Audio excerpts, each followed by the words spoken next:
ये किताब राजस्थानी था नॉवल केस नंबर 56। नशे में धुत वो बिखरे बाल से ट्राउजर शर्ट और वो हल्की हल्की सुर्खी लिए शाहनवाज के पीछे पीछे चलता हुआ आ रहा था। और शाहनवाज कितना ग्रेसफुल था, सास के पास रुक गया। सास का दिल ऊपर का ऊपर रह गया। धक धक दिल से उसे देखने लगी। उसने नरमी से सलाम किया तो सास के हाथ पांव फूल गए। उमर हंसी रोक के देख रहा था, पीछे ही था। कैसी हो बेटा, वो नरमी से पूछ रहा था, लेकिन उसकी शख्सियत का जितना दबदबा था, सास की हिम्मत न बन पड़ी कि खुद को नॉर्मल करने की। उसने सांस हलक में उतारा और हल्का सा सर हिला दिया। ये लड़का ज़रा पागल है, आप ज़रा थोड़ी सी बात उसकी उसके रूम में जाकर सुन लें। उमर अपनी हंसी रोकने की कोशिश में था, लेकिन फिर भी हंस पड़ा। शाहनवाज के घुटने पर एकदम हंसी को रोका। आप बात कर लें, इस तरह तो मान लें। वो सीने पर बाजू बांध गया। प्लीज़ बेटा, मेरी रिक्वेस्ट समझ लें। मैं माफ़ी चाहती हूँ, आपने कोई बात की और उसकी खिलाफवर्जी करूँ, लेकिन ये बिल्कुल अच्छे नहीं है और मैं इनकी बात नहीं मानूंगी। कोई देखा तो वो मासूमियत से नफ़े में हिलाने लगा। सीरियसली बिल्कुल नहीं, खामखा ही नाराज़ है। बताओ भला, शादी भी करनी है और टीका भी देना है। उम्र नहीं देखता किसी को अपने पास रखे। वो बोला तो शाहनवाज ने मुड़कर उसे संजीदगी से देखा। क्या? वो हैरान होने की अदाकारी करने लगा। से सॉरी टू हर, क्या मैं सॉरी करूँ? कभी नहीं उम्र, यार गलत बात है। आप अच्छा सॉरी, वो सर झटक कर बोला। शाहनवाज को लगा कि वो उससे भी ज़्यादा ज़िद्दी है, अनाप्रस्त है। उसने प्यार से उसके गाल पर हाथ रखा और थपथपा दिया। माफ़ कर दो, बच्चा है। वो नरमी से सास से बोला। ये बच्चे हैं, शराब पीते हैं हर वक्त। उसे भी मौका मिला था शिकायत करने का। बात सुनो मेरी, तुम ना कम शिकायतें लगाओ। तुम भी कोई अच्छी नहीं हो, बताओ फिर मैं बताऊँ तुम्हें, वो बोला। और इस पर शाहनवाज बोला, सास तो चौड़ी होगी। आंखें घुमाकर उसे देखा और मुंह फेर लिया। शराब नहीं पीनी आज के बाद तुमने। ये तो खैर नामुमकिन है बेटे, तुम्हारी ब्रांडी का स्टॉक मेरे पास ही है, याद रखना। ये क्या बात हुई यार, वो चिढ़ गया और कुछ और मुस्कुराकर सास को देखने लगा, जो नफे में सर हिला गई। नहीं कुछ नहीं। आप कौन है जो ये आपकी बात मान रहे हैं? उसने अजीब से सवाल किया। बाहर उनके खानदान का एक एक शख्स ये मंजर देख रहा था और सुन रहा था, और सबके मुंह के सवाल को उसने छीन लिया। My real dad. उमर खुशी से उसके शाने पर हाथ फैला गया, जबकि शाहनवाज उसे देखता रह गया। अगर वो वाकई उसका बेटा होता तो उसकी बीवी ईज़ा न होती। वो नफ़ी में रख सर हिला गया और इसके हाल को झटकता शाहनवाज मुस्कुराया। अब मैं चलता हूँ, कल सुबह मेरे पास आ जाना, ओके? Done done done. वो मुस्कुराया। शाहनवाज मुस्कस मुड़ा। बस वो एक शख्स को देखना नहीं चाहता था, और ना वो अपने अंदर के वहशीपन से भी वाकिफ था। और बाहर निकला चला गया। उसके कार्स पे चले गए। उसकी ग्रेस ही अलग थी। उमर ने गहरा सांस भर के उसे देखा, जो अपनी ही मर्जी का तैयार थी, सर पे दुपट्टा लेकर। ऐसे भी कोई इंसान तैयार होता है। उमर से झटक के बाहर निकल गया। सास की आंखें भर गईं, हर निकल गया और रोने लगी। वो मजाक बना गया था, कितना बदतमीज था। Hi guys, sorry for absence. आप कहेंगे उमर खयाम दूल्हे के रूम के बजाय क्या बना खड़ा है? ये भी है कि वैसे तो मैंने पी हुई है, लेकिन सबसे अहम, आज मेरा मूड नहीं है। तो इस प्लान को कैंसिल करते हैं। कल का वेन्यू आप लोगों तक पहुंच जाएगा, हम मेहंदी कल करेंगे। Okay bye. सर पर हाथ रख कर कहकर खुदा हाफिज करता वहाँ से चला गया। जबकि सब मेहमान बड़बड़ा कर वहाँ से चले गए। जबकि उसके बाप ने मुठियाँ भींच ली। कौन था ये आदमी? पहला सवाल उसके दिमाग का यही था। और उमर से क्या ताल्लुक था उसका? और उमर इतना फिदा कैसे था उस पर? कई सवाल थे जो उठ रहे थे। वो अंदर आया। सास आंसू साफ कर रही थी। वो उसका हाथ पकड़ गया। सास ने झटके से हाथ छुड़ाया। ये जो इतना नखरा दिखा रही हो ना तुम मुझे, मेरे जंगल में जिस दिन फंस गई ना, ये मेरे ये मुंह पर हाथ फेर के कह रहा हूँ, तुम्हारी हड्डियां भी तोड़ दूंगा। फिर हाय हाय करते रहना। शिद्दत से घूरता उसे बोलता वो दोबारा कमरे में चला गया। सास उसकी कुछ देखने लगी और इतना गुस्सा चढ़ा कि उसके पीछे पीछे चलती एकदम से सीढ़ियों पर रुक गई। आपने अपनी हरकतें देखी हैं? मैं तैयार थी, सारे तैयार थे, घर सजा हुआ था, और आप अब मालूम नहीं किस बात में नाराज कमरे में बंद थे। और फिर उन अंकल के आने पर बाहर आए तो नवाबजादा जनाब उमर ख़याम का दिल नहीं था आज मेहंदी का फंक्शन करने का। कल मेरा दिल नहीं होगा, जिस मर्जी के साथ कर लीजिएगा। आप मुस्कुरा रहे हैं? वो पाँव पटक गई। सब हैरानगी से सास का ये रूप देख रहे थे। नज़र आ रहा है, बोलो। दीवार से टेक लगा गया। सास ने मुठियाँ भींच ली। अगर कोई नॉर्मल इंसान भी होगा ना, आप उसे पागल कर देंगे, मुझे यकीन है। उसकी आंखें भर गईं। मुझे आपसे शादी ही नहीं करनी, क्योंकि मेरा मूड नहीं है। वो कह के सीढ़ियाँ उतरी। तो मैं तो घर से उठा कर ले जाऊंगा, बात कर रही हो? वो फिर ऊपर चढ़ गया। सास का बस नहीं चला। उसके बाल खींच लिए पीछे से, लेकिन फिर सबको देख कर रोती हुई कमरे में चली गई। ये आधा मेंटल है। अरम चिढ़ का बुद्धा खुद भी कमरे में चले गया और रफ्तार रफ्तार सभी कमरे में चले गए, जबकि उमर खयाम बेड पर मुंधा गिरा और सो गया। अगली सुबह वो काफ़ी फ्रेश था। उसने बिला वजह सोचने की ज़हमत नहीं की थी और जल्दी से उठकर वो नीचे दौड़ता ہوا آیا تھا اور اس نے دیکھا اشفاق صاحب ارحم اور سائڈ پہ بدن ناشتہ کر رہے تھے اور خواتین ہمیشہ کی طرح ان کے آگے پیچھے تھی۔ اچھا تو اگر کسی کا موڈ ہو تو میری شادی میں آنے کا تو میں وینیو سب کو سینڈ کر دوں گا، آ جانا۔ لانچ میں کھڑے ہو کے اس نے کہا اور ادھر ادھر دیکھا، سانس دکھائی نہ دی۔ اس کے نکڑوں پر نفی میں سر ہلایا، وہاں سے باہر نکل گیا۔ عمر باپ کے پکار پہ قدم جم گئے، مڑ کر دیکھا، کہاں کرنی ہے اب تم نے شادی؟ تمہاری ماں کے گھر؟ ہاں، تمہاری ماں کے گھر میں قدم نہیں رکوں گا، وہ سنجیدگی سے بولے، جبکہ عمر نے ماتھے پر تیوری ڈالے انہیں دیکھا۔ وہ ایک قبر ہے ڈیڈ، وہاں جانے سے وحشت مجھے بھی ہوتی ہے، سنجیدگی سے وہ بولا۔ میں آؤں گا جہاں بھی رکھنا چاہوں، بدر بیچ میں ہی بولا۔ That's great. وہ مسکرایا اور اس کی جانب پنچ بڑھایا۔ بدر نے آئی برو جھکائی، اس کے ہاتھ پر پنچ مار دیا۔ اپنی بیوی کو نہ لانا، میں اس کی شکل نہیں دیکھنا چاہتا، وہ بولا اور باہر نکل گیا۔ بدر کی مسکراہٹ جو بھی آئی رہی تھی دم توڑ گئی۔ اس کے نکلتے ہی سوہا بھی آ گئی۔ بدر نے سوہا کی جانب دیکھا اور زخمی سا مسکرا دی۔ یہ تو ہونا ہی تھا۔ اچھا یہ تھا کہ آ کر اس نے اسے شوٹ نہیں کر دیا۔ سوہا نے نگاہیں جھکا لی، سب اس کی بات پہ حیران ہو گئے تھے۔ بدر کو اندازہ ہو گیا کہ اس نے اسے سچ بتا دیا ہے، ورنہ ایسی سہیلیاں بنتی جا رہی تھیں دونوں، اور اب وہ اس کی شکل بھی دیکھنا نہیں چاہتا تھا۔ اس نے کھانا چھوڑا، سوہا کے حلق میں بنسے ہوئے آنسو سے دکھائی دے رہے تھے۔ معلوم نہیں کیوں دل میں کچھ ہوا اور سوہا جیسے ہی پلٹی وہ بھی کھانا چھوڑ کر اٹھ گیا۔ آئی تھنک کا تماشا ہے اس گھر میں۔ ارحم بھی اٹھ گیا، اشفاق صاحب خاموشی سے دیکھ رہے تھے۔ بدر کمرے میں آیا تو وہ آنسو جلدی جلدی صاف کر رہی تھی، مڑی اسے دیکھا اور واش روم جانے لگی۔ بدر نے اس کی کلائی پکڑی اور اس کا رخ اپنی سمت موڑا۔ کیا ضرورت تھی بتانے کی؟ اس کے سوال پہ وہ ہلکا سا مسکرائی۔ خود غرضی بہت بڑھ جاتی اگر ایزا اپنے سگے بھائی کی شادی میں نہ ہوتی۔ اور بدر زمان، میری طرف سے تم آزاد ہو، میں تمہیں قید نہیں کروں گی، تم جہاں مرضی چاہو جس سے بھی ملو، ہاتھ چھوڑ دو میرا، مجھے میرا دل گھبرا رہا ہے۔ اس نے آنسو صاف کیا اور بولی، جبکہ بدر نے اس کی کلائی چھوڑ دی۔ نہ بھی بتاتی تو فرق کسی کو نہیں پڑ رہا تھا، وہ بولا، اور سوہا بیڈ پہ بیٹھ گئی، کچھ نہیں بولی۔ میں تمہیں ڈاکٹر کے پاس لے چلوں؟ وہ بار بار سینے پہ ہاتھ رکھتی گہرا سانس بھر رہی تھی۔ اس کے سوال پہ نفی میں سر ہلا گئی۔ میں بہت سارا رونا چاہتی ہوں، کیا میں تمہارے کندھے پہ سر رکھ سکتی ہوں بس چند لمحوں کے لیے؟ میں جانتی ہوں تم مجھے پسند نہیں کرتے، لیکن بس اس لمحے کے لیے مجھ پر ترس کھا لو، وہ بولی، جبکہ بدر کا دل خود اس کی گھٹن پہ گھٹنے لگا۔ وہ اٹھا اور اسے سینے سے لگا لیا۔ سوہا بری طرح رو پڑی، تڑپ ہی گئی، پھوٹ پھوٹ کر روتی۔ وہ اس کے چپ کرانے پر بھی چپ نہیں ہو رہی تھی۔ سوہا بولا، بدر کے قابو سے باہر ہونے لگی تھی، وہ اتنا روتی شاید اپنے کی ہر ظلم کا پچھتاوا اسے چین لینے نہیں دے رہا تھا، اور معلوم نہیں روتے روتے کیسے بے ہوش ہوگی۔ سوہا، بدر نے اس کا گال تھپ تھپایا۔ سوہا کیا ہوا ہے؟ سوہا، اس نے اس کو اٹھایا۔ وہ عمر کی طرح نہیں تھا کہ وہ ڈاکٹر کو کال کرتا اور ڈاکٹر خود بھاگ کر آتا، اسے جانا پڑتا۔ اسے بازو میں اٹھا کر وہ باہر بھاگا تو نجمہ اور تائی سب سے پہلے بھاگ کر آئی تھی۔ اشفاق صاحب نے تو سر بھی نہ اٹھایا۔ کیا ہوا ہے میری بچی کو؟ تائی کے تو سانگ خطا ہو گئے۔ اس کا ٹھنڈا وجود دیکھ کر، اس کے پاس بائک تھی اور صرف عمر کی گاڑی کھڑی تھی جس کی چابی سوہا کے پاس تھی۔ اس وقت گاڑی آخری حل تھا۔ وہ سوہا کو نجمہ کے پاس چھوڑ کے گاڑی کی چابی اٹھا لایا، اور اس نے جب گاڑی کھولی اور سوہا کو لٹا کر وہ گاڑی باہر نکالی تو اشفاق صاحب کی آنکھیں پھٹی کی پھٹی رہ گئی۔ عمر نے یہ اتنی مہنگی گاڑی بدر کو دے دی تھی؟ وہ جھٹکے سے اٹھے، غصے سے خون کھول گیا کہ باپ نے کتنی بار مانگ لی، وہ قسم کھا چکا تھا جیسے اب نہیں دے گا، اور اس کو دے دی تھی۔ دل کے پتھر کے ٹکڑے ہی کر دیے۔ قسمت اس پر اپنے آپ مہربان ہو رہی تھی، کاروبار زبردست چل رہا تھا اور گاڑی مفت کی مل گئی۔ وہ پریگننٹ تھی۔ بدر کے لیے یہ حیرانگی کا جھٹکا تھا۔ آپ کون ہیں؟ ڈاکٹر نے سنجیدگی سے پوچھا۔ میں ان کا ہسبینڈ ہوں، وہ بولا۔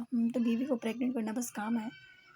آپ کو شکل سے تو بالکل جاہل نہیں لگتے، وہ بھڑکی۔ بدر شرمندگی کی انتہا پر پہنچ گیا۔ 3 ویکس کی پریگننسی ہے ان کو اور آپ کو خبر تک نہیں۔ وہ اور بھڑکی، خون کی شدید کمی ہے ان میں اور بہت سٹریس فیل ہو رہا ہے۔ اپنے بچوں کو زندہ رکھنا چاہتے ہو تو اس کا خیال رکھو، ورنہ اپنے ہاتھ سے مارو، ہمارے پاس لانے کی ضرورت نہیں بچے۔ اس کی جھاڑ پر وہ اس کے ان لفظوں پر غور کر کے رک گیا۔ یہ بالکل 2 بیبیز ہیں آپ کے، شادی کو کتنا وقت ہوا ہے؟ وہ سنجیدگی سے بولی۔ پتہ کچھ شرمندگی ہو رہی تھی اس کے سوالوں کے جواب پر، اور دوسرا دھچکا ٹوئنس کا تھا۔ وہ 2 یا 3 منتھ شاید، وہ بولا، جبکہ ڈاکٹر نے پین پھینک دیا۔ آپ کی بیوی پچھلے 1 ماہ سے کچھ دن کم کی پریگننٹ ہے، بچے ٹوئنز ہیں۔ آپ کو یہ بھی یاد نہیں کہ آپ دونوں کی شادی کب ہوئی؟ ظاہر لگتے ہیں ایسے مرد، انا پرست۔ بیوی کی عزت بھی کوئی چیز ہے۔ وہ ایک لفظ نہیں بول سکا۔ اب وہ ٹھیک ہے؟ جی بالکل ٹھیک ہے، اگر آپ نے اسے ٹھیک رہنے دیا۔ 2 दिन तक हॉस्पिटल में रहेंगी। ये इसलिए नहीं कि सीरियस कंडीशन है, इसलिए कि आपका दिमाग दुरुस्त हो, कम से कम बेबी का एहसास पैदा हो। एनीवेज खून की कमी और बच्चे दोनों नुकसान में जा सकते हैं। खून इनकी और इनकी ट्रीटमेंट ज़रूरी है। पर्चे पर धड़ाधड़ दवाइयाँ लिखकर उसे देकर वो दूसरे पेशेंट को देखने लगी। बदर ने एक नज़र उस पर्चे पर डाली। वो इस शौक से बाहर निकला था कि बाप बनने जा रहा है, वो भी एक साथ 2 बच्चों का। खुशी तो कहीं दूर भी नहीं थी, टेंशन अलग हो चुकी थी, किस बात की वो भी नहीं जानता था। उसने मेडिसिन लेकर नर्स को दे दी और सुहा को रूम में शिफ्ट किया गया क्योंकि वो बेहोश में अब भी नहीं थी। वो खामोशी से खड़ा उसे देखने लगा, फिर उसके पेट की जानिब देखा और सर थाम गया। उसी का क्या दोहरा था, इतना तो वो मानता था। एक गहरा सांस भरा और घर से आने वाले फ़ोन को पिक किया। जी अम्मी, नजमा की आवाज़ सुन के वो बोला, बेटा सोहा ठीक है, दिल घबरा रहा है, क्या हुआ है? बच्ची तो वो वहीं ताए ने भी खींच ली। अब लोग नानी दादी बनने वाले हैं, वो भी एक बच्चे के नहीं, 2-2 के। अब मुझे तंग मत कीजिएगा। कड़क फ़ोन बंद किया और फ़ोन फेंक दिया उसने। वो नाशुक्री नहीं कर रहा था, लेकिन शायद इतनी जल्दी रेडी भी नहीं था किसी ऐसे ऑप्शन के लिए। चंद लम्हे बैठे ही कि अचानक हल्की फुल्की आवाज़ तो बुरी बदल। जिस जगह पे लोग माँ को याद करते हैं, उसने उसे याद किया था। वोट के नज़दीक गया। सोहा ने आंखें खोली और वो झटके से उठी थी। क्या हुआ? हो गया, रेस्ट करो। उसने चिढ़ कर उसे देखा। एहतियात ज़रूरी थी अब। हाँ लेकिन मुझे क्या हुआ? वो बोली। माँ बनने वाली हो, ज़्यादा कुछ नहीं। वह आम सी बात है, वो लापरवाही से बोला। सुहा की आंखें खुली और लगा उसे पूरी जिंदगी की पहली खुशी मिली हो। क्या हैरान थी, खुश थी, मालूम नहीं क्या क्या जज्बात थे, लेकिन खुश बहुत थी। तुम खुश हो? हाँ, अल्लाह ने हमें कितनी बड़ी नेमत से नवाजा, और उनके खर्चे कौन उठाएगा? अभी सब सेट नहीं हुआ। और बिला वजह वजह वह बोला, जबकि सुहा ने हैरानगी से उसे देखा था। कुछ नहीं बोली, दिल ही ना किया और सुकून से बैठ गई। मुंह पर हाथ रखते शुक्र अदा करने लगी। ट्विंस हैं और ऑलरेडी 3 मंथ्स की प्रेग्नेंट हो तुम, वो बता गया। सोहा तो खुशी के मारे चिल्ला उठी। क्या वाकई ट्विंस हैं? या अल्लाह, तुम्हें पता है बदर, कभी सोचा था मैंने कि मेरे बच्चे ट्विंस होंगे? और देखो मेरी बात पूरी होगी। उफ, मैं बहुत खुश हूँ। खुशी से खड़ी होगी। बदर सर थाम गया। तुम पागल हो? संजीदगी से बोला। अब तुम मुझे कह सकते हो, मैं माइंड नहीं करूँगी, वो मज़े से बोली। और बदर खामोश हो गया, लेकिन सुहा की खुशी देखने लायक थी। अम्मी को बताया? वो बोली। हाँ, ट्विंस का भी कुछ शर्माई। बदर ने सर हिलाया और सुहा जल्दी से बेड पर बैठ गई और चेहरे पर हाथ रख के मालूम नहीं क्या क्या पढ़ने लग गई थी। बदर ने गहरा सांस भरा। वो वाकई पागल हो गई थी। वो घर नहीं लौटे थे, उल्टा सब अस्पताल मिलने आ रहे थे। ताई जान नजमा तो बहुत ही खुश थी और सरबत एक तरफ खड़ी थी। सास भी आई थी, जल्दी से सुहा के गले लगी। मैं बहुत खुश हूँ, माशाल्लाह माशाल्लाह। भाई भाभी की नज़र उतारी है आपने? उतारनी चाहिए आपको, वो बदर को बोली, जो लापरवाह बन के मोबाइल पर काम करने में मसरूफ था। क्यों, दुनिया में क्या औरतें प्रेग्नेंट नहीं होती? उसके सवाल पे एकदम सबका जैसे मुंह तर गया, मगर सुहा को रति भर भी इस बात से फर्क नहीं पड़ा था। वो खुश थी, ये उसकी खुशी थी। और बदर जो मर्जी करे, उसे फ़र्क नहीं पड़ता था। तुम रहने दो अपने भाई को, मेरे पास पैसे हैं तो मेरे बच्चों की नज़र उतार दो। सुहा की बात में बदर ने उसकी सूरत देखी। सर गुस्से से खड़ा हुआ, जेब से कुछ नोट निकाले, उसके ऊपर से मार के साइड टेबल पर रखता वो वहाँ से निकलता चला गया। देखो भला, अपनी औलाद की नज़र उतारते हुए टिक्का दिखा कर गया। ताईजान मुँह बना के बोली, अम्मी रहने दे, मुझे बुरा नहीं लगता। आप भी ना सोचे। सुहा मुस्कुराई। वैसे मुझे डिस्चार्ज क्यों नहीं किया गया? वो सवाल कर गई और फिर सब हल्की फुल्की बातों में लगे। सुहा अलबत्ता बेहद खुश थी। वो शाहनवाज के घर में और भी दरिल्दे से घुस गया था। अब की बार बिल्कुल उसी तरह गाड़ी दरवाजे के बीच में फंसा कर वह अंदर आया और सीधा अंदर घुस गया। ईसा सोफे पर बैठी थी, हाथ सीने पे बांधे हुए थे। वह नाराज़ हो और वो बूढ़ी दादी ईसा को जा रही थी और साथ एक लड़की भी खड़ी थी। हाय हाय, देखो तो सही, इस लड़की की जरूरत है। ऐसे घर में चलता है जैसे इसके बाप का है। क्या है भाई, क्यों आए हो? दादी ने उसे देखा तो उस पर बरसी। हेलो बुढ़ी के बाल, मेरी बहन को डांट किस खुशी में रही है आप? और हाँ, ये मेरे बाप का घर है, अब बताओ क्या करोगी? उसकी जानिब देखा। दादी जान पीछे हुई। वो ठीक उसी वक्त लॉन्च में बाहर से शाहनवाज भी आ गया। उमर, उसकी पुकार पे उमर ने मुड़कर तो नहीं देखा, अलबत्ता कदम पीछे ले लिया और दादी जान सीने पर हाथ रखते शाहनवाज की जानिब बढ़ी। शाह, मेरे बच्चे, निकाल दे इसको घर से। अब इसका भाई है तो क्या सर पे बिठा लें? देख मेरा दिल कैसे धड़क रहा है, और ये ऐसे चढ़ कर आया है मुझ पर। आयशा बड़ी गौर से उस नकरीले लड़के को देख रही थी, जो कि अपनी बहन की तरह सीने पर हाथ बांधे खड़ा हो गया था। तुम यहीं बैठो, मैं आता हूँ, उसने उमर को कहा। और उमर ने ईसा की जानिब देखा। जाने किस बात पर मुंह फुलाए बैठी हो? वो उसके साथ इजी होकर बैठ गया। यूं लगा बरसों के गम धुल गए। वो उसे बचपन में प्यार से जाने कहता था। वो छोटी सी थी اور وہ اسے گود میں اٹھائے پیٹتا تھا، اور دونوں بہن بھائیوں کی تو جان ایک دوسرے میں تھی، تبھی وہ اسے اپنی جان یعنی جانے کہتا تھا۔ ایزا مسکرائی، پھر آنکھیں نم ہو گئیں، جبکہ دوسری طرف دادی جان شاہ نواز پر غصہ کرنے لگی۔ شاہ نواز عائشہ بھی وہیں کھڑی تھی، شاہ نواز کا فی الحال تو پرواہ نہیں تھی، اس کی طرف بھی اگنور کر دیا تو ان دونوں بہن بھائیوں کو سر پہ چڑھا لی۔ نہیں تیری بیوی تک تو ٹھیک تھا، اب یہ منحوس کون ہے جس کو تو نے سر پہ چڑھا رکھا ہے؟ ناز کا بیٹا ہے، عمر خیام، آپ کو یاد ہے عمر خیام؟ اس کے الفاظ تھے کہ دادی جان کو بریکیں لگ گئیں۔ عائشہ بھی حیرانگی سے دیکھنے لگی، لیکن وہ صرف ناز تک جانتی تھی، عمر خیام کو نہیں۔ ناز، دادی جان نے حیرانگی سے دیکھا تو شاہ نواز نے سر ہلایا۔ یعنی ایزا ناز کی بیٹی ہے؟ انہیں دھچکا لگا۔ ہاں، وہ گہرا سانس بھر گیا۔ تجھے پتا تھی یہ بات؟ نہیں، کاش پتا ہوتی تو میری مجال تھی، میں اس کو تکلیف دیتا۔ بس ایک ہی پچھتاوا ہے اور وہ یہی ہے۔ وہ سر جھکا گیا۔ میری بچی ناز، ناز کی نشانیاں ہمارے پاس ہیں، میری بچی نے بڑے غم سہے ہیں۔ دادی جان بھی سختہ رو دیں۔